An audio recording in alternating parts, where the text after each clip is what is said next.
के अपनी पदयात्रा करीब करीब ख़त्म करके अगले 2 दिन में गोपालगंज जाने के रास्ते में हूँ।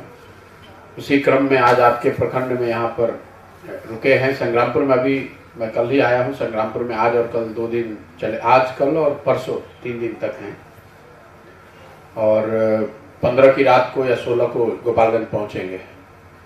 चंपारण, दोनों चंपारण और शिवहर जिला मैंने अपनी पदयात्रा पूरी कर ली। जो बातें देखी समझी वो संक्षिप्त में हम लोग हर जगह प्रखंड के स्तर पर पत्रकार बंधुओं से साझा करते ही हैं। मोटे तौर पे बिहार के लोगों की जो सबसे बड़ी समस्याओं में जो बात देखने को मिली वो बेरोजगारी और पलायन। वो बिहार के लिए कम से कम इन तीनों जिलों में तो मुझे दिखा कि सबसे बड़ी समस्या के तौर पर लोगों ने बताया। इसकी जानकारी लोगों को पटना में बैठकर भी है, इसके लिए पैदल जाने की कोई ज़रूरत नहीं है। लेकिन जब आप गांव देहात में जाते हैं, इतनी लंबा समय आप लोगों के साथ बिताते हैं, तो आपको इसकी सामाजिक, आर्थिक और अन्य पहलुओं की जानकारी, इसकी विकरालता का अनुभव होता है कि ये कितनी बड़ी समस्या है। ज़्यादातर गाँव में हम लोग के अनुमान से 50 से 60% जो कामकाज करने के एज में लड़के हैं, नवयुवक हैं, वो कहीं न कहीं बाहर जाकर मजदूरी कर रहे हैं। और जिन प्रखंडों में या जिन पंचायतों में बाढ़ की या कटाव की समस्या है, वहाँ पर इस तरह के पलायन की समस्या और ज़्यादा है। दूसरी बड़ी जो समस्या है वो किसानों की है। खेती किसानी करने वाले लोगों की हालत ज़्यादातर ऐसी ही है यहाँ पर कि वो अपना उससे जीवन चला सकते हैं, उससे किसी तरह की तरक्की या समृद्धि की सोच न है, न वो संभव है। तात्कालिक जो समस्या है, लोग बताते हैं खाद बीज का न उपलब्ध होना, यूरिया की कालाबाजारी होना, ये बात तो आप लोग को रोज़ खुद सुनने को मिलती होगी। जो बड़ी समस्या है यहाँ वो है खेती से जुड़ी, वो है जल संसाधन की। या तो खेतों में सिंचाई का साधन नहीं है, या जहाँ पानी है वहाँ बाढ़ की समस्या है। आधे से ज़्यादा जो जमीन है, खेती युक्त जमीन है, उसमें बाढ़ की समस्या है। और जहाँ पर बाढ़ नहीं आता है वहाँ पर नहरों से पानी की कोई व्यवस्था नहीं है। चंपारण के दोनों जिलों में, पूर्वी और पश्चिम चंपारण में, नहरों के विषय में एक जो बात देखने समझने को मिली कि यहाँ पर पहले, आज से 10 साल, 15 साल, 20 साल पहले नहरों की व्यवस्था आज के मुकाबले बेहतर थी। बहुत बड़े भूभाग में ऐसा देखने को मिला कि नहर पहले था, लेकिन रख रखाव के अभाव में अब वो नहर बंद पड़ गए हैं या वो सिंचाई के लिए उपयुक्त नहीं है। और ये चंपारण में ही नहीं है, अगर बिहार का आंकड़ा मैंने देखा तो पिछले 10 साल में 11% एश्योर्ड इरिगेशन वाली ज़मीन आज एश्योर्ड, वहाँ इरिगेशन की सुविधा बंद हो गई है। वही कहीं ना कहीं चंपारण में भी दिख रहा है। बाढ़ और कटाव की जो समस्या है दोनों चंपारण में और शिवहर में भी, क्योंकि ये नेपाल से लगता हुआ सीमावर्ती एरिया है। बड़ी नदियां जो नेपाल से आती हैं, और बड़ी नदियों की चर्चा तो हर जगह होती है, लेकिन यहाँ बहुत सारी छोटी छोटी नदियां हैं जो नेपाल से आती हैं। 2-3 दिन पानी आया नेपाल से, बाढ़ आ गया, तहस नहस हो गया सब कुछ। और चूँकि प्रशासन उसको बाढ़ के तौर पर देखता भी नहीं है। बाढ़ की जो यहाँ सरकार की परिभाषा है कि कम से कम 3 दिन तक पानी जमा होना चाहिए। तो कई जगहों पर, कई पंचायतों में जो नेपाल से लगते हुए एरिया है, वहाँ लोग ऐसी बात लोगों ने बताई कि बाढ़ आता है, एक दिन पानी आया, सब कुछ तहस नहस हो गया, तो उनको उसकी जो परेशानी है वो तो झेलनी पड़ती है, लेकिन बाढ़ के लिए जो कुछ भी फौरी राहत मिलनी चाहिए वो भी नहीं मिलती है। किसानों की जो दूसरी बड़ी समस्या है, यहाँ पे लैंड होल्डिंग बहुत छोटी है। 91% बिहार में किसान ऐसे हैं जो 1 हेक्टेयर से कम में खेती करते हैं। देश में ये औसत जो है वो करीब 70% है। तो बहुत छोटे किसान हैं। सब्सिस्टेंस फार्मिंग है, मतलब जीने खाने के लिए लोग खेती करते हैं ज़्यादातर लोग। तो उनके पास उन खेतों में कुछ बेहतर करने का कुछ ऐसा उपाय है नहीं, पूंजी है नहीं। और उससे बड़ी जो समस्या है, अगर किसी भी तरह से किसान पानी की व्यवस्था न होने के बावजूद, बाढ़ के बावजूद, बीज खाद के कालाबाजारी के बाद भी अगर कुछ पैदा कर भी ले, तो जो सबसे बड़ी समस्या है वो है उपज का, फसल का दाम न मिल पाना। जब हम लोग पिछले 2-2.5 महीने से 3 महीने से चल रहे हैं, तो इसी दौरान गन्ना कटा है, इसी दौरान धान की कटाई हुई है और तीनों जिलों में औसतन जो लोगों ने बताया वो 1200 से 1500 के रेट से धान बिका है, जबकि धान का सरकारी मूल्य है 2050 रुपया। तो ये दिखाता है कि किसानों को एक तो सारी परेशानी लागत के साइड में है, उससे भी बड़ी परेशानी है कि जो पैदा करते हैं उसका उनको दाम नहीं मिलता है। इसको अगर आप बिहार के नज़रिए से समझें तो बिहार में पिछले 10 साल में सिर्फ 13% धान और 1% गेहूं ही समर्थन मूल्य पर खरीदा गया है। ये पैक्स और जो जितनी व्यवस्था यहाँ सरकार ने बनाई है, इसके जरिए सिर्फ 13% धान और 1% गेहूं समर्थन मूल्य पर खरीदा गया है। जस्ट आपको परिप्रेक्ष्य देने के लिए बता दूं कि पंजाब में ये प्रतिशत 70 है, मतलब 70% से ज़्यादा धान और गेहूं वहाँ समर्थन मूल्य पर खरीदा जा रहा है। बिहार में वो प्रतिशत है 13 और 1 धान और गेहूं के लिए। दूसरे किसी भी फसल के लिए कोई समर्थन मूल्य या कोई खरीद की व्यवस्था है ही नहीं। इन दोनों चंपारण के इन दोनों जिलों में गन्ने की बड़ी खेती होती है, चूँकि पारंपरिक तौर पे यहाँ चीनी मिल का जाल रहा है, ज़्यादातर चीनी मिल बंद हो गए हैं। तो जो चीनी मिल हैं वो अपना मनमाना, उनकी मनमानी है। इन तीनों जिलों में लोगों ने जो अभी तक बताया समझाया, उसमें मेरी बात समझ में आई कि कोई 3 तरह के गन्नों की खेती हो रही है। एक जो प्रेफर्ड गन्ना है, प्रेफर्ड वैरायटी है, जो मिल वाले लेते हैं ऊंचे दाम पे या बेहतर दाम पे, उस गन्ने में रोग ज़्यादा लग रहा है और उसमें गन्ना सूख भी तेजी से रहा है। इसलिए किसानों की शिकायत है कि जो सबसे बेहतर वैरायटी मिल वाले मानते हैं, उसमें किसानों को एक्चुअली नुकसान है। दूसरा, उसकी भी कीमत यूपी में गन्ने जिस रेट पर गन्ना मिल वाले खरीद रहे हैं उससे 60 रुपये क्विंटल कम है। और वजन की जो हेरा फेरी है वो तो तीनों जिलों में जहाँ पर भी मिल है, ट्रेलर पे 5 से 7 क्विंटल तक वजन सीधे तौर पर बिचौलियों के द्वारा या मिलों के द्वारा काटा जा रहा है। इसके साथ साथ मिल गन्ना उसका ही खरीदते हैं जो कांटा लगाकर खरीदें या फिर जिनके पास पर्ची हो, उसमें भी बड़े पैमाने पर धांधली है। छोटा किसान जो गन्ना उपजाता है वो मिलों को सीधे जाकर बेच ही नहीं सकता है, उनको किसी न किसी बिचौलियों को ही देना है जिनके पास वो पर्ची होती है। तो इस तरह की समस्या है। इसका एक आर्थिक मैंने अध्ययन कराया तो पता चला कि सिर्फ समर्थन मूल्य कितना बड़ा मामला है कि अगर सिर्फ समर्थन मूल्य पर यहाँ गेहूं, धान, ज्वार, बाजरा, मकई खरीद लिया जाए पंजाब के मुकाबले, जो पंजाब में 70% खरीदा जाता है, यहाँ भी अगर 70% खरीद लिया जाए तो बिहार के किसानों को करीब करीब 25,000 करोड़ रुपया हर साल, मैं रिपीट कर दे रहा हूँ, हर साल 25,000 करोड़ रुपया ज़्यादा मिलने लगेगा। उनकी जो फसल वो उगा रहे हैं इसका ही कीमत 25,000 करोड़ रुपया एक्स्ट्रा मिलने लगेगा। या दूसरे शब्दों में कहें तो समर्थन मूल्य पर धान, गेहूं, गन्ना वगैरह की खरीद न होने की वजह से बिहार के किसानों को हर साल करीब करीब 25,000 करोड़ का नुकसान हो रहा है। तीसरी जो बात समझ में आई, पहली मैंने आपको बताई रोजगार और पलायन का, दूसरा कृषि, तीसरी स्थिति है शिक्षा की, क्योंकि गरीबी से निकलने के मेरी समझ से यही 3 रास्ते हैं। आप अपने आप को शिक्षित करके आगे बढ़ा सकते हैं, आप खेती किसानी करके अपने आप को गरीबी से निकाल सकते हैं, और तीसरा कहीं रोजगार व्यापार करके आगे बढ़ा सकते हैं। तो शिक्षा की स्थिति पूरे बिहार में चौपट है, ये सबको मालूम है। जो मैं ज़मीन पर देख पा रहा हूँ इसकी एक बड़ी वजह यह है कि विद्यालयों का जो इंफ्रास्ट्रक्चर है, जो फिजिकल इंफ्रास्ट्रक्चर है, जो शिक्षक हैं और बच्चे हैं, इन तीनों का समायोजन ना होना। मतलब जहाँ बिल्डिंग है वहाँ शिक्षक नहीं, जहाँ शिक्षक है वहाँ बिल्डिंग नहीं है, जहाँ दोनों है वहाँ बच्चे ही नहीं। तो ये जो समतामूलक शिक्षा व्यवस्था बनाने का प्रयास किया गया है, जहाँ हर गांव, हर पंचायत में शिक्षा की कोई एक संस्था खोल दी गई है, बिना ये देखे हुए कि वहाँ ज़रूरत क्या है, बिना ये समझे हुए कि वहाँ पर पढ़ाएगा कौन, और बस नाम के लिए कहीं विद्यालयों को पेपर पर उत्क्रमित कर दिया गया। नियोजित शिक्षकों और उत्क्रमित विद्यालयों का एक जाल बना दिया गया है, और समाज की नज़र में और सच्चाई भी, ना विद्यालय में पढ़ाई हो रही है और ना कॉलेजेस में पढ़ाई हो रही है। विद्यालयों में खिचड़ी बांटा जा रहा है, वो भी घटिया क्वालिटी का, और कॉलेजेस में डिग्री बांटा जा रहा है, क्योंकि कॉलेज में जहाँ बिल्डिंग, शिक्षक, बच्चे सब हैं, वहाँ पर पढ़ाई नहीं हो रही है। वहाँ पर सिर्फ नामांकन, एडमिट कार्ड लेने और परीक्षा और डिग्री लेने बच्चे जाते हैं।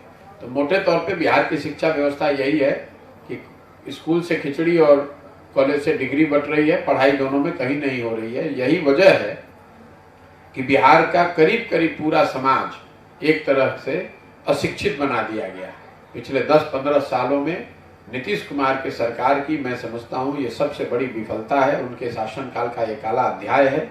एक शिक्षित व्यक्ति के मुख्यमंत्री रहते हुए बिहार की शिक्षा व्यवस्था का ध्वस्त हो जाना ये सबसे बड़े दुर्भाग्य की बात है, क्योंकि कल अगर एक अच्छी सरकार आ जाए तो टूटी हुई सड़क बन सकती है, लेकिन अगर कल अच्छी सरकार आ भी जाए तो जो 2 पीढ़ियां इस शिक्षा व्यवस्था से पढ़कर निकल गई, अब जीवन भर उनको शिक्षित समाज के पीछे ही चलना पड़ेगा। और ये इसीलिए ये उनकी सबसे बड़ी विफलता है। इस 3 के साथ साथ 2 सरकार की बड़ी योजनाएं जो केंद्र सरकार की चल रही हैं, जिसके बारे में हर लोग चर्चा करते हैं। 3 योजनाएं। पहला, एक तो अनाज बांटने की जो योजना है, तो बिहार में भ्रष्टाचार का आलम अभी ये है कि 5 किलो अनाज, प्रधानमंत्री गरीब कल्याण योजना में 5 किलो की जगह हर जगह 4-4.5 किलो अनाज ही लोगों को मिल रहा है। वो इसलिए मिल रहा है क्योंकि प्रखंड स्तर पे या विधानसभा स्तर पे जो 15,000 से 25,000 क्विंटल अनाज प्रधानमंत्री गरीब कल्याण योजना में आ रहा है, उसमें व्यवस्थित तरीके से 40 रुपए प्रति क्विंटल के दर से पीसी काटा जा रहा है। और इसमें करीब करीब सारे जनप्रतिनिधि और अफसर शामिल हैं, इंक्लूडिंग विधायक। एरिया के लोगों ने बताया कि विधायक जी का अपना हिस्सा है। तो ऊपर से प्रधानमंत्री गरीब कल्याण योजना की बात कर रहे हैं, 5 किलो अनाज भेज रहे हैं, भाजपा वाले अपना पीठ थपथपा रहे हैं, और उन्हीं के विधायक उसी अनाज में से कमीशन काट के हर महीने पैसे ले रहे हैं। दूसरी सरकार, केंद्र सरकार की बड़ी योजना है शौचालय की।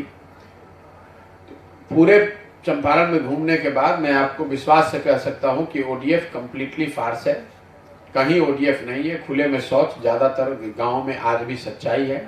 मैं पैदल चला हूँ, जिन गाँव से भी निकलता हूँ वहाँ देखता हूँ खुले में शौच दोनों ओर हो रहा है, दोनों ओर पड़ा हुआ है। ज़्यादातर जगहों पर लोगों ने बताया कि अधिकारियों ने 2,000 से 4,000, 6,000 रुपये तक लिए और 12,000 रुपये लाभार्थी के नाम पर निकालकर उसका बंदरबाट हुआ है। कहीं पर शौचालय बनाने या उसको उपयोग में लाए जाने पर बहुत व्यवस्थित तरीके से कोई काम नहीं हुआ है। तीसरी जो बड़ी योजना है सरकार की, केंद्र सरकार की, वो है प्रधानमंत्री आवास योजना। आवास को लेकर स्वाभाविक तौर पर सबसे ज्यादा डिमांड इसी चीज की है। जितने लाभार्थी अभी तक मिले उसमें ज्यादातर लोग इंदिरा आवास योजना में 20,000 रुपये पाने वाले लाभार्थी हैं। प्रधानमंत्री आवास योजना में 1,40,000 रुपये की जो बात है, इसके लाभार्थी संख्या में बहुत कम मिले, लेकिन जो मिले भी वो भी बता रहे हैं कि व्यवस्थित तरीके से 25,000 से 40,000 रुपये इंदिरा आवास पाने के लिए आपको देना पड़ता है। उसकी सूची नाम बनाने में की शुरुआत में 1,000 रुपये लेकर तीसरे किस्त के जारी होने तक करीब करीब 25,000 से 40,000 रुपये आपको देना है। जहां पर जनप्रतिनिधि थोड़े ईमानदार हैं, वो पैसा नहीं ले रहे हैं, वहां पर भी 20,000 या 25,000 रुपया अफसर तो पैसा ले ही रहे हैं, और जहां जनप्रतिनिधि भी पैसा ले रहे हैं वो अपने शेयर उनका जोड़ दीजिएगा तो करीब 35-40 हजार रुपये तक लोगों को देना पड़ रहा है। तो ये 3 केंद्र सरकार की बड़ी योजनाएं जो लोगों से सीधे सरोकार जिनका है। एक और योजना जिसने मुझे आश्चर्यचकित किया वो है मनरेगा। बिहार में जहां गरीबी, पलायन इतना बड़ा मुद्दा है, सामान्यतः ये सोच होती है कि यहाँ मनरेगा जमीन पर एक बड़ी सोशल सिक्योरिटी के तौर पर या मदद के तौर पर लोगों के लिए होगी, लेकिन पूरे 100 दिन में मैंने मनरेगा का काम होता कहीं देखा ही नहीं। कोई ऐसा गांव मिला नहीं जहां लोग बता रहे हैं कि मनरेगा में कुछ काम हो रहा है। मैंने जब बिहार के स्तर पर यह आंकड़ा देखा तो पता चला कि बिहार का मनरेगा का यूटिलाइजेशन है 39%। मतलब 100 रुपया अगर बिहार सरकार, हम लोग दिल्ली से मनरेगा के लिए ले सकते हैं तो बिहार सरकार सिर्फ 39-40 रुपया ही लाती है। 60 रुपया तो हम लोग दिल्ली में ही सरेंडर कर रहे हैं। और मनरेगा के मामले में आपके जिले पूर्वी चंपारण का यूटिलाइजेशन है 33%, 33%, वो भी बिहार में करीब करीब सबसे नीचे।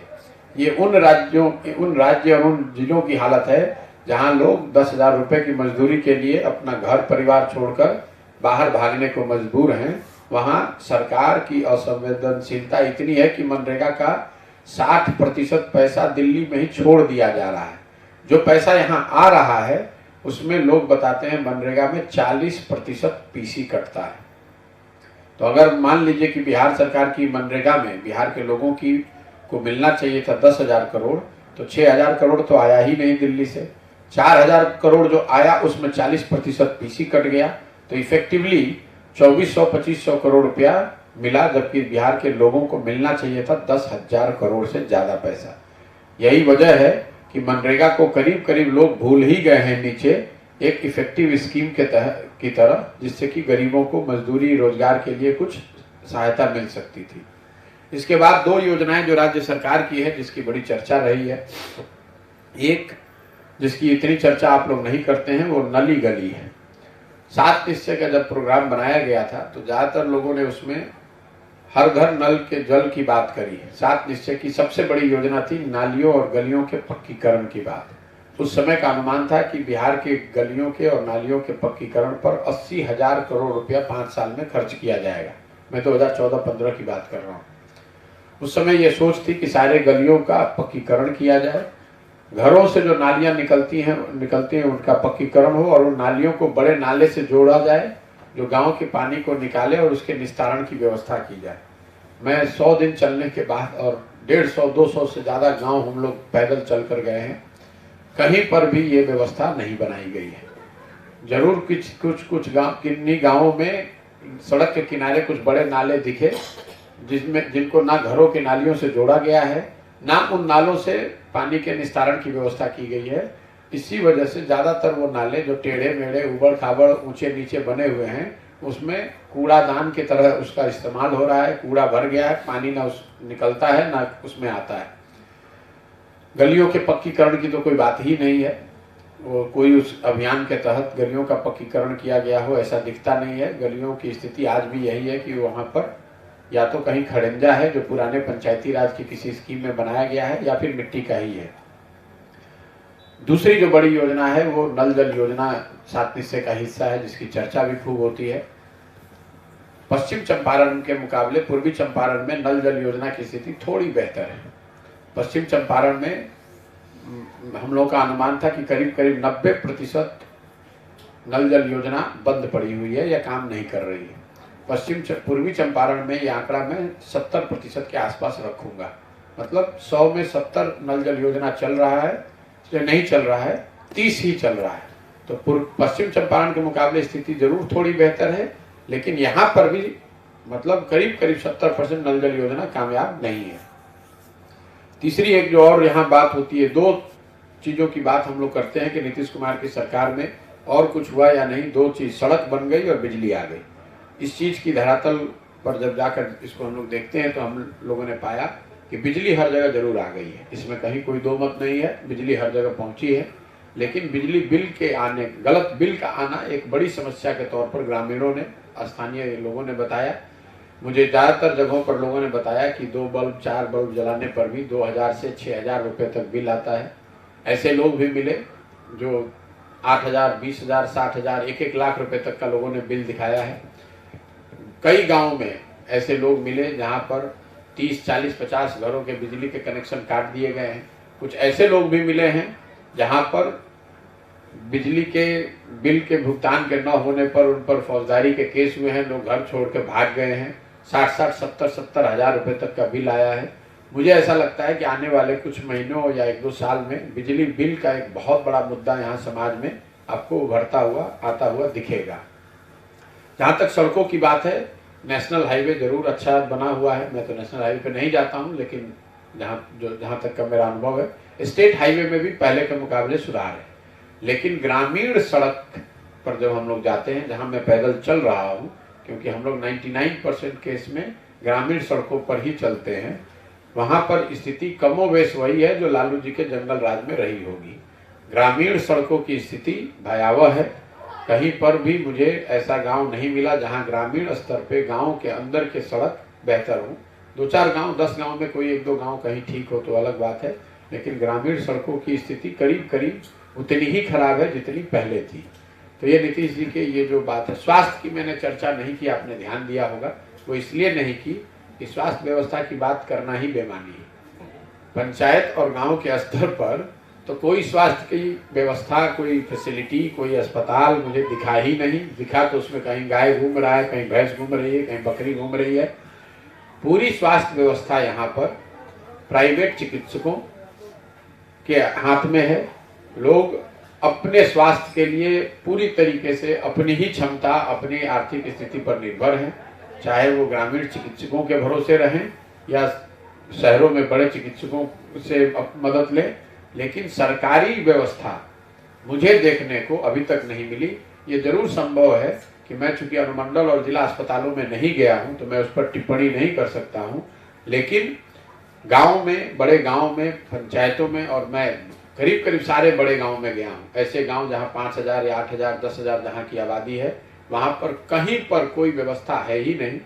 तो माननीय स्वास्थ्य मंत्री इस जो राज्य के पहले थे, मंगल पांडे जी, करीब 5 बरस रहे, और अभी के स्वास्थ्य मंत्री जिनको बिहार का मुख्यमंत्री बनने की बात जिनके चल रही है, उनके लिए मुझे लगता है कि एक बड़ी चुनौती है बिहार के जनता को देखने की कि अगले 2-3 साल में बिहार की स्वास्थ्य व्यवस्था को, ध्वस्त हो गई स्वास्थ्य व्यवस्था को कैसे बेहतर बनाते हैं। तो मोटे तौर पे यही स्थिति है। लोगों के मन में जो सबसे ज़्यादा 100 दिन में जो शब्द सुने गए, मेरे कान में पहुंचे, वो है अफसरशाही, भ्रष्टाचार और पीसी। मतलब अफसरशाही का कहर कि इस पूरे सरकार को, पूरी व्यवस्था को अफसर चला रहे हैं। सरकार से जुड़ा हुआ कोई काम बिना पैसे, बिना घूस के नहीं हो सकता है। और तीसरा, कोई भी सरकारी योजना ऐसी नहीं है जिसमें व्यवस्थित तरीके से लोग मिलकर पीसी, जो दलाली का नया नाम है, नहीं काटा जा रहा है। तो मैं 3 शब्दों में, जनता की नज़र में ये सरकार की पहचान अफसरशाही की है, भ्रष्टाचार की है और व्यवस्थित तरीके से काटे जाने वाले पीसी की है। ओवरऑल लोगों के मन में सरकार को लेकर उदासीनता या गुस्सा है। कहीं पर मुझे ऐसे लोग नहीं मिले जो ये बताएं कि भैया ये सरकार चल रही, देखिए आगे क्या करते हैं। लोग ये भी नहीं कह रहे हैं। लोगों ने एक तरह से मान लिया है कि इस सरकार से तो अब कुछ नहीं होने वाला है, आगे जो भी हो। जो लोग ये मान रहे हैं कि इस सरकार से कुछ नहीं होने वाला है, उनमें ज़्यादातर लोग या तो उदासीन हैं या उसमें एक बड़ा वर्ग ऐसा भी है जिनके मन में इस सरकार को लेकर बड़ा गुस्सा भी है।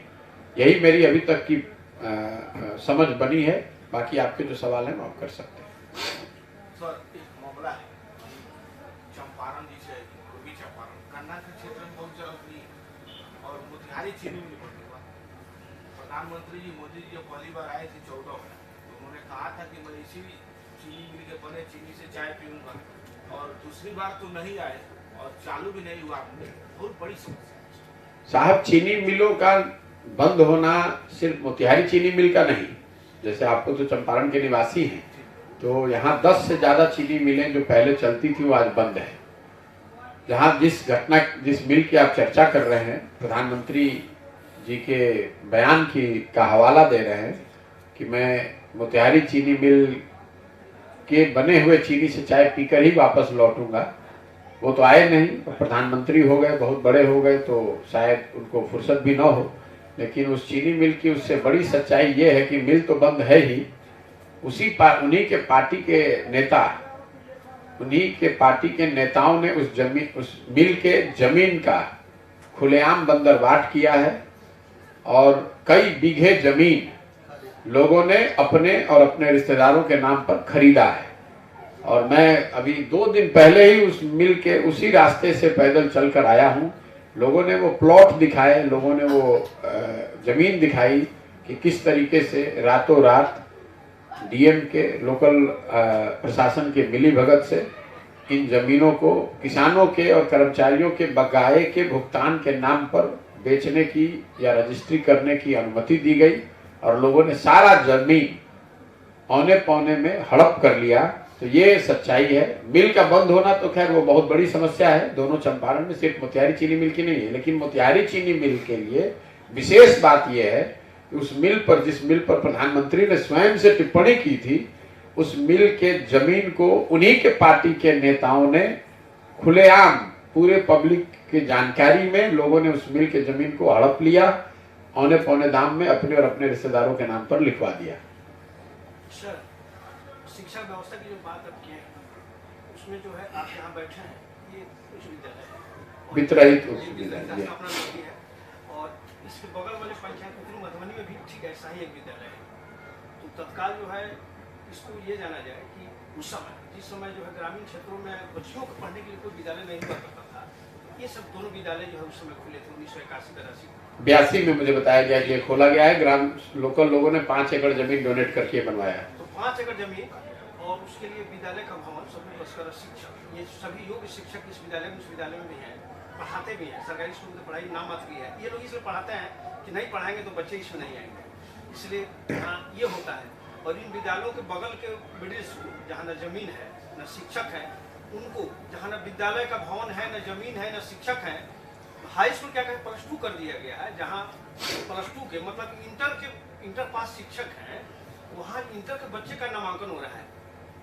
देखिए, पूरी शिक्षा व्यवस्था ध्वस्त है, ये तो कहने की कोई बात ही नहीं। अब ये आकलन और बहस का मुद्दा नहीं है, तो पूरे समाज ने, पूरे बिहार सरकार ने, बिहार के लोगों ने मान लिया है कि शिक्षा व्यवस्था ध्वस्त हो गई है। स्कूली शिक्षा तो पेपर पर उत्क्रमित विद्यालयों और नियोजित शिक्षकों का जाल है। बस सारे विद्यालयों को पेपर पर आपने प्राथमिक को मध्य, मध्य को उच्च, उच्च को +2 बना दिया और पूरे जो शिक्षक हैं, नियमित शिक्षकों को धीरे धीरे रिटायर होने दिया गया, नए शिक्षक आए नहीं।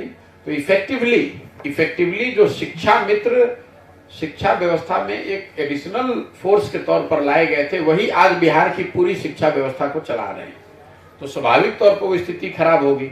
जहाँ तक आपने वित्त रहित विद्यालयों की बात की, तो वित्त रहित जितने भी विद्यालय हैं, मैं बिहार में, पूरे बिहार में पैदल चलने से पहले भी घूमता रहा हूँ, इसको तो एक, मैं ये कहूँगा कि सुनियोजित षड्यंत्र के तहत, सोची समझी राजनीति के तहत इन विद्यालयों को, मैं ऐसा नहीं कहता हूं कि इन विद्यालयों में कुछ गलती नहीं रही होगी, संभव है कि इनके प्रबंधकों में, शिक्षकों में, व्यवस्था में कमी रही होगी, लेकिन इसको बेहतर बनाने के बजाय सरकार ने सामाजिक राजनीतिक कारणों से इन विद्यालयों को, इन विद्यालयों से जुड़े हुए लोगों को, इन विद्यालयों से जुड़े हुई भावनाओं को क्रश कर दिया, बर्बाद कर दिया।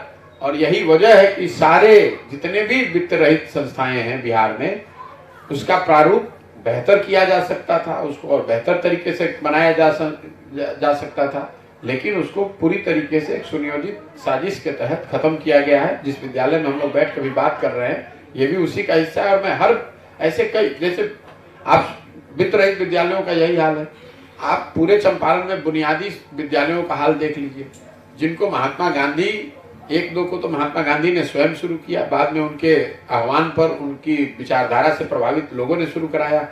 हर वैसे बुनियादी विद्यालय में 5 एकड़, 7 एकड़, 10-10 एकड़ तक जमीन है और वहां पर कुछ भी नहीं हो रहा है। सिर्फ फर्जी बच्चों के नामांकन करके उसके नाम पर खाना, साइकिल, किताब की पैसे का लूट हो रहा है। बुनियादी विद्यालय जो है वो सीधे RDD के अंदर में किया गया है।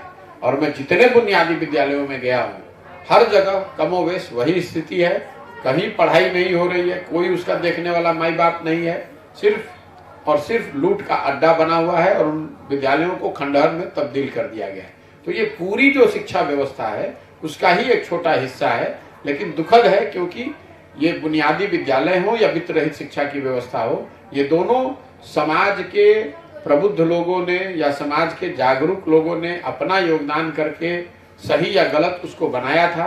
सरकार के पास ये अवसर था कि इसको और बेहतर बनाती, इनको बेहतर बनाने के बजाय उन्होंने इसको बर्बाद कर दिया। नदी के कटाव सर, यहाँ गंडक नदी बहती है जो नेपाल से होकर के और पटना सोनपुर में जाकर के मिल जाती है। गंडक नदी में हर साल कटाव होता है, ये सभी जानते हैं। कटाव के नाम पर करोड़ों रुपए हर साल खर्च किए जाते हैं, जबकि यहाँ के स्थानीय लोग या दियारा विकास मंच के अध्यक्ष जी हैं, सचिव जी हैं, या उस क्षेत्र के जो भी आबादी वाले लोग हैं, हर साल सरकार से हम मांग करते हैं कि इसमें पायलट चैनल का निर्माण कराया जाए। जबकि चैनल बनाने में जितना रुपया खर्च होगा, उससे ज्यादा रुपया कटाव को रोकने के लिए बांध मरम्मती में खर्च किया जाता है। अभी हाल ही में 3.25 करोड़ रुपए लगा करके वहाँ पर बैरिकेटिंग किया गया और मात्र 3 दिन में वहाँ पूरा बैरिकेटिंग बह गया। उसका हम लोगों ने खबर चलाया भी था कि जो बैरिकेटिंग किया गया उसमें भी घटिया सामग्री का प्रयोग किया गया, लेकिन उसके बाद भी इस पर कोई सुनवाई नहीं। 4 साल में 83 करोड़ रुपया हुई है। साहब आप लोग पत्रकार हैं तो आपकी जानकारी के लिए एक चीज बताना चाहता हूँ। बिहार में जाकर पता करेंगे, जल संसाधन एक डिपार्टमेंट है जिसके अंतर्गत ये सारा काम आता है। ये एकमात्र ऐसा डिपार्टमेंट है जो होम डिपार्टमेंट के अलावा जिसको कभी किसी रूलिंग पार्टी ने अलायंस पार्टनर को नहीं दिया है। अब मैं इन्हीं शब्दों को बोलूंगा और बाकी आपको छोड़ दूंगा। आप यहाँ कोई भी डिपार्टमेंट किसी को दे दीजिएगा, मैं अपनी उसकी वजह बता दे रहा हूँ। जल संसाधन जो डिपार्टमेंट है, लूट और चोरी तो यहाँ कई डिपार्टमेंट में है, लेकिन जल संसाधन में लूट का एक बड़ा अच्छा फायदा ये है कि उसमें आप लूटिए और अगले साल उसकी कोई जांच नहीं हो सकती है, उसको कोई पकड़ नहीं सकता है। कह दीजिए कि कटाव में, बाढ़ में वो बह के खत्म हो गया। महाराष्ट्र में, तेलंगाना में, जो साउथ के जो राज्य हैं जहाँ पर सूखा बहुत बड़ी प्रॉब्लम है, तो एक बहुत बड़े देश के पत्रकार हैं पी साईनाथ, उन्होंने एक किताब लिखी है, everyone loves good drought. Maharashtra के परिप्रेक्ष्य में किताब लिखी गई है कि हर साल लोग चाहते हैं कि सूखा आए, उसी से सबकी जिंदगी चलती है। उसी तरह बिहार में लोग चाहते हैं कि कटाव, बाढ़ की समस्या बनी रहे, क्योंकि इससे बढ़िया लूट का जरिया कुछ हो नहीं सकता है। पेपर पर ही सब कुछ बनना है, पेपर पर ही हर साल वो कट जाना है, और ये ऐसा लूट का जरिया है जिसको किसी भी जांच के तहत आप पकड़ नहीं सकते हैं। तो लूट तो पीडब्ल्यूडी में भी हो सकता है, भवन निर्माण में भी हो सकता है, दूसरे विभागों में भी हो सकता है, लेकिन कल हो तो उसकी जांच हो तो फिर भी पकड़ में आ जाएगा। जल संसाधन एक ऐसा डिपार्टमेंट है जिसमें जो लूटना है लूट लीजिए और बाढ़ के नाम पर उसको बहा दीजिए।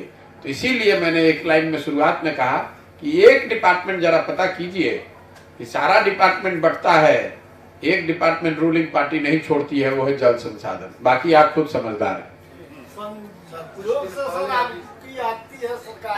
आपने गंडक कटाव की बात कही, मसान नदी के कटाव से आप जाके देख लीजिए कि पूर्वी चंपारण में क्या स्थिति है, पश्चिमी चंपारण में कितने पंचायतों में उसकी, केदार पांडे जी के टाइम में उस नदी पर, केदार पांडे जी के टाइम में वहां पर बांध बनना शुरू हुआ है, आज तक बंद ही रहा है। आज तक उस पर काम चल रहा है, हर दूसरे तीसरे साल उसके नाम पर कुछ बजट निकाला जाता है, कुछ पैसे की बंदरबाट होती है फिर। और अभी माननीय मुख्यमंत्री जी समाधान यात्रा पर समाधान करने निकले हैं, तो मैंने तो कहीं देखा नहीं कि वहां गए, जबकि मैं पैदल चल रहा हूं तो सबसे बड़ी वहां पर समस्या लोगों ने कटाव की बताई। मसान से कटाव की बात हुई, बूढ़ी गंडक से कटाव की बात हुई, बागमती, हर नदी से यहाँ जितनी जो तीनों नदियां हैं, तीनों जो बड़ी नदी हैं, इसके अलावा सिकरहना है और करीब करीब छोटी बड़ी 26 नदियों के बारे में हम लोगों ने जानकारी इकट्ठा की है, जिसमें त्वरित बाढ़ या फिर कटाव जिसकी वजह से जो नदियां अपना रुख बदलती हैं, जिससे गांव और ग्रामीणों की स्थिति खराब है, कोई उसको देखने वाला नहीं। सर एक सवाल, अभी आप बात किए हैं गरीब जन कल्याण अन्न योजना के अंतर्गत, अभी 5-7 रोज 10 रोज पहले यहाँ पे SFC है, गोदाम है केसरिया, जहाँ से प्रोवाइड किया जाता है अनाज सब जन वितरण दुकानों की, उनकी घटतौली को लेकर के हम लोग कंप्यूटर मशीन से जांच कराए तो हर बैग में 10 किलो 8 किलो कम पाया। उसको लेकर के सब मीडिया बंधु खबर भी बहुत अच्छे से उछाले थे, लेकिन उस पर अभी तक कोई कार्रवाई नहीं। भैया क्या कार्रवाई होगी आपको मैं देखिए, ये घटतौली वाली जो बात है, शुरुआती दौर पे जब मैं चलना शुरू किया, लोगों ने बताया कि 4 किलो अनाज मिल रहा है, 4.5 किलो अनाज मिल रहा है, तो मैंने एक प्रयास किया कि जो जन वितरण प्रणाली चलाने वाले लोग हैं उनसे पूछूं कि भाई आखिर बात क्या है, क्यों 4-4.5 किलो मिल रहा अनाज। तो उन लोगों ने ही बताया कि साहब जब हमें 40 रुपए क्विंटल काट कर दे देना है पैसा, तो ये पैसा आएगा कहां से। तो किसी भी चीज को अगर यूरिया 800-900 रुपए में मिल रहा है तो उसकी वजह है कि यूरिया 1400 रुपए में नेपाल जा रहा है, और यूरिया का इस्तेमाल यहाँ अवैध शराब बनाने के लिए किया जा रहा है। तो उसी तरह जो आप घटतौली की बात, जब विधायक से लेकर नीचे जनप्रतिनिधि और अफसर प्रखंड के स्तर पर 15,000 से 25,000 क्विंटल अनाज आ रहा है और उसमें 40 रुपए प्रति क्विंटल आप काट लेंगे, तो 40 रुपए प्रति क्विंटल के हिसाब से उतनी वजन को भी कम किया जाएगा, नहीं तो आखिर वो पैसा आएगा कहाँ से। तो स्वभाव, और आप कह रहे हैं कि कार्रवाई नहीं होगी, तो कौन कार्रवाई करेगा? आवाज कौन उठाएगा? जनप्रतिनिधि, वो पैसा ले रहे हैं और अफसर तो उसमें शामिल ही है, तो कौन इस पर कार्रवाई कौन करेगा? किसको नहीं मालूम है? आप यहाँ बैठे, किसको नहीं मालूम है कि 40 रुपए प्रति क्विंटल लिया जा रहा है? बाजारता लोगों ने ये बताया कि आज से 6 महीने पहले ये 30 रुपए प्रति क्विंटल के हिसाब से कटता था, अब 40 रुपए प्रति क्विंटल के हिसाब से कट रहा है। मैं ये भी आपको बता दूंगा कि अगर आप चाहें तो, कि उसमें विधायक को 40 रुपए में कितना मिलता है और दूसरे लोग अधिकारी कितना लेते हैं। लोग तो सब कैमरे पर बोल रहे हैं, मुझे उसका डर, मुझे इसकी कोई वजह नहीं है। मैं बार बार कह रहा हूँ, विधायक इंक्लूडेड, लोगों ने कैमरे पर कहा है, मेरे पास वीडियो है, रिकॉर्डेड है, एक नहीं दसियों लोगों ने कहा कि साहब ऐसे ही होता है। इंदिरा आवास योजना के लिए लोगों ने गांव में खड़े होकर वीडियो रिकॉर्ड कराया है कि भाई नाम लिखवाने के लिए 1000 रुपया, फिर उस कागज को आगे बढ़ाने के लिए 2000 रुपया। यहाँ अभी भ्रष्टाचार कालम में आपको क्या बताऊं, इंदिरा आवास योजना में पैसा लेने के लिए लोग ऐसे भी हैं जो गांव में सूद पर पैसा दे रहे हैं कि आप पैसा भ्रष्टाचार पर देने के लिए लोग सूद पर पैसा ले रहे हैं। अंदाजा लगाइए आप, 20,000 रुपया देकर इंदिरा आवास लेने के लिए 20,000 रुपया लोग 5% ब्याज पर ले रहे हैं, या उनको मजबूर किया जा रहा है कि आप ब्याज पर पैसा लेके दो तब तुमको इंदिरा आवास मिलेगा। और ऐसा नहीं है। फिर मैंने बैंक अधिकारियों से पूछा कि जब डायरेक्ट बैंक ट्रांसफर हो रहा है तो ये पैसा लिया कैसे जा रहा है, तो बैंक अधिकारियों ने बताया कि हर बार जब किस्त एक पूरा होता है तो जो पदाधिकारी हैं, वीडियो का जो ऑफिस है, वहां से खबर आ जाती है कि इस अकाउंट को लॉक कर दीजिए।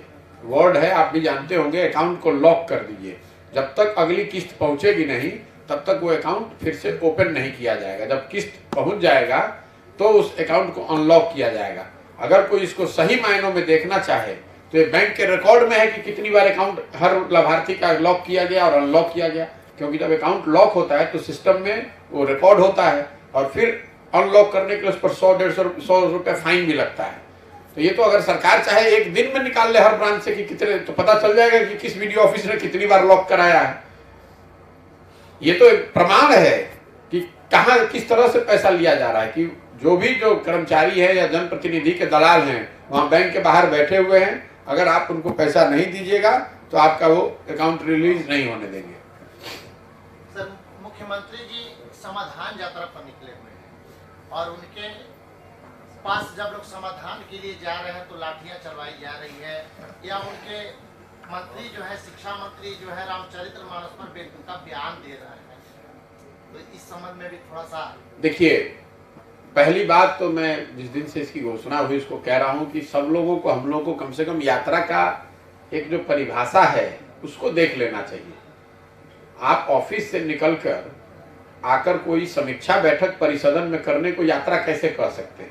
रोज ये तो मुख्यमंत्री का या किसी भी चुने हुए प्रतिनिधि अफसर का ये काम ही है। आप प्रशासनिक बैठकों को आप यात्रा कह रहे हैं, तो कैसी यात्रा? यात्रा का एक परिभाषा तो है, उसको तो देख लीजिए। लेकिन चलिए, ऐसी तो उनकी 14वीं यात्रा है नीतीश जी की, जिसमें वो आते हैं परिसदनों में 2-4-5 चुनिंदा अफसरों और कुछ स्थानीय लोगों के साथ मिलते हैं, लेकिन कितना तेजी से वो समाधान करते हैं इसका अंदाजा लगाइए कि 40 लाख से ज्यादा जनसंख्या वाले पश्चिम चंपारण के सारे समस्याओं का समाधान उन्होंने 4 घंटे में कर दिया।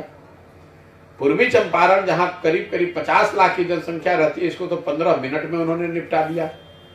इस गति से विकास और समाधान किया है नीतीश कुमार ने कि आपको हमको हैरत में पड़ना चाहिए कि 15 मिनट में पूर्वी चंपारण की सारी समस्याओं का उन्होंने समाधान कर दिया। हम लोग ऐसे बेवकूफ है कि समाधान करना तो छोड़ दीजिए, जानने के लिए 100 दिन से पैदल चल रहे हैं, फिर भी नहीं समझ में आ रहा है। और नीतीश कुमार जी 15 मिनट रुके पूर्वी चंपारण में, सारा समस्या का समाधान कर दिए। मैंने शुरुआती दिनों में ही कहा है कि नीतीश कुमार जी की जो आज हालत है, उनकी ये स्थिति नहीं है कि वो समाज में जाकर कहीं पर भी जनता से मिल सके। सारे सुरक्षा के बावजूद मैं चुनौती देके कह रहा हूं कि अब अपने हिसाब से पंचायत नीतीश कुमार चुन लें और अपनी सारी सुरक्षा ले लें, उसके बावजूद एक पंचायत में पैदल चल के दिखा दें। आप देख रहे हैं कि जब ये समाधान यात्रा, ये 15 हवाई यात्रा जो हो रही है, इस यात्रा के दौरान भी कहीं काला झंडा कोई दिखा रहा है, कोई चप्पल चला रहा है, कोई कुर्सी फेंक रहा है, कोई धरने पर बैठ रहा है, कोई पोस्टर फाड़ रहा है, और ये घटनाएं आपको हर जगह दिखेंगी।